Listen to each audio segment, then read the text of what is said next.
adalah Botaushi. Olahraga paling barbar, paling rusuh, tapi entah kenapa juga estetik banget untuk ditonton nih. Let's dive into the chaos.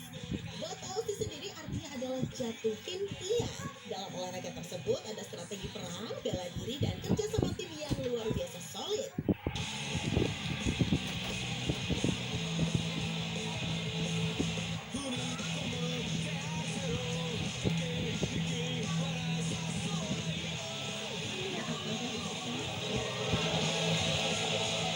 Inti dari olahraga ini ada tiang setinggi hampir 4 meter.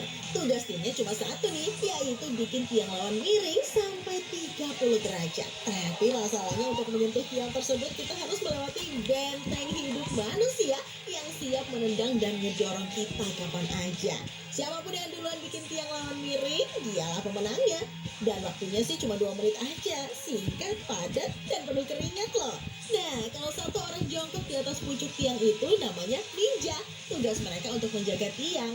Dia akan menendang penyerang yang mau menarik tiang tersebut. Si ninja ini juga punya skill keseimbangan yang prosai. Lihat aja nih, udah menjongkok di atas tiang, digoyang-goyang sambil nendangin orang pula. Dan yang lebih bikin geleng-geleng kepala lagi, satu tim itu isinya nggak cuma 11 orang kayak sepak bola, tetapi 150 orang. Tim ini dibagi dua ya, 75 orang menyerang dan 75 orang bertahan.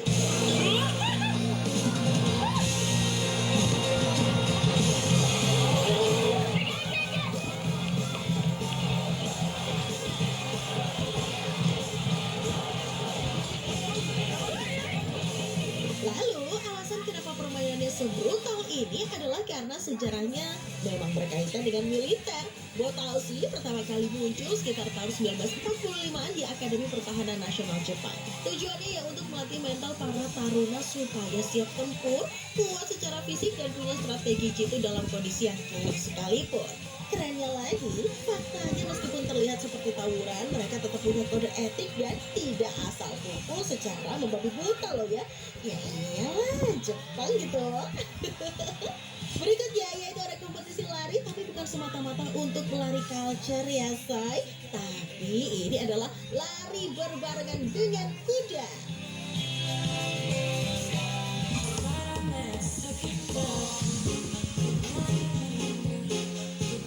Belakangan ini sedang tren pelari culture kan say. Kalau dulu lari itu hobi, sekarang lari menjadi simbol status sosial dan identitas visual bagi anak-anak muda di kota-kota besar Indonesia. Ngomong-ngomong pelari culture nih, di Inggris ada loh lomba lari yang super unik say. Wah, apa rasanya coba lomba lari tapi lawannya kuda?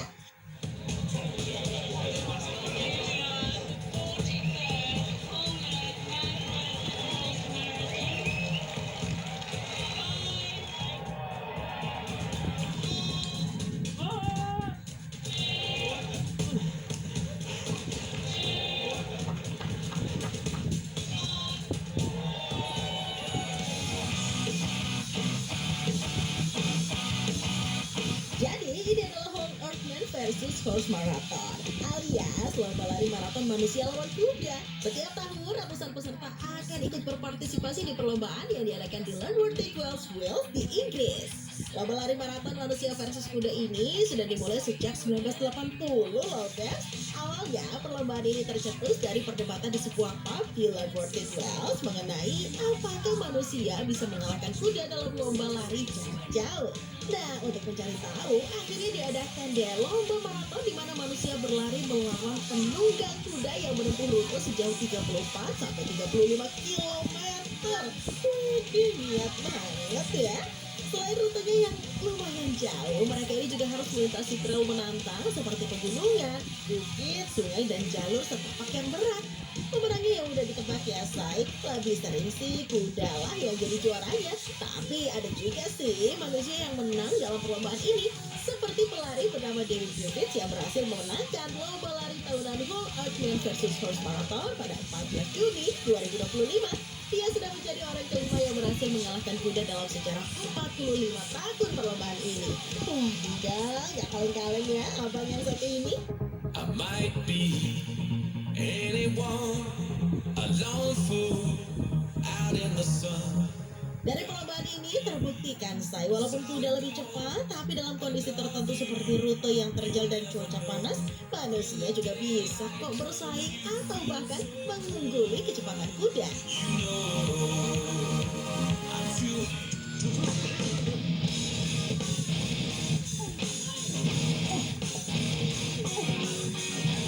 Adegan yang kalian lihat ini bukan adegan film loh, tetapi salah satu kompetisi anti mainstream yang lahir di Rusia. Namanya nih adalah Kartjitsu atau olahraga bela diri yang menggabungkan jujitsu dengan pertarungan di dalam mobil. Wah, emang out of the box ya say kompetisinya. Dalam permainannya nih sama seperti jujitsu pada umumnya, pemain harus memaksa lawan menyerah atau submission melalui kuncian sendi atau cekikan. We've got a tap here.